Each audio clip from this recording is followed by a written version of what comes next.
Аз съм менеджер за резервни части в дилърско бюро на Джон Дир. Осигуряването на резервни части е много важно. Приблизително 80% от частите държим на склад при нас. Останалите можем да получим от Европейския център за дистрибуция на части в Брюксел, Германия. Добре дошли в Европейския център за дистрибуция на части. Казвам се Мариан Недич, ръководя отдела за планиране и подготвяне на поръчките. Разполагаме с 105 000 квадратни метра складова площ. Това е повече от 12 футболни игрища. Държим почти 300 000 вида части на склад. Някои части за по-стари машини се съхраняват на склад повече от 30 години. Усъвършенстваните системи на Джон Дир за инвентар и проследяване дават точна картина на наличностите и търсенето и поддържат запас от повечето части в склада на нашия дилър. Ако нещо липсва в склада, то може бързо да се достави от отдела по спешно набавяне на части.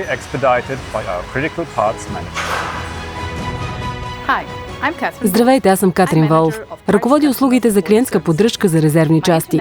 Моите международни анализатори са в състояние да доставят в кратки срокове всяка резервна част, която липсва в склада на дилъра и в Европейския център за дистрибуция на части.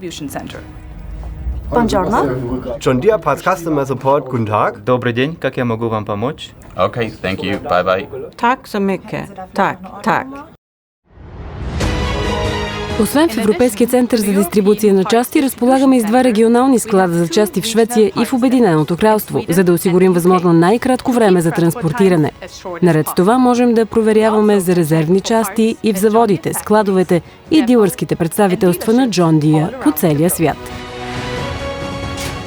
Здравейте, казвам се Штефан Брюкле, ръководя екипа на спедиторския отдел.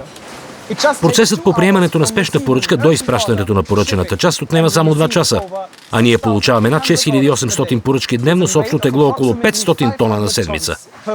Нашият спедиторски отдел в Брюксел има опит в избора на най-подходящия транспорт и логистична компания за всеки отделен случай. Правим всичко възможно да доставим всички видове части възможно най-бързо, ако се налага, и директно на полето. Разполагаме с автопарк от микробуси и камиони за денонощно извършване на доставки. А ако това не е достатъчно бързо, можем да изпращаме и по въздуха.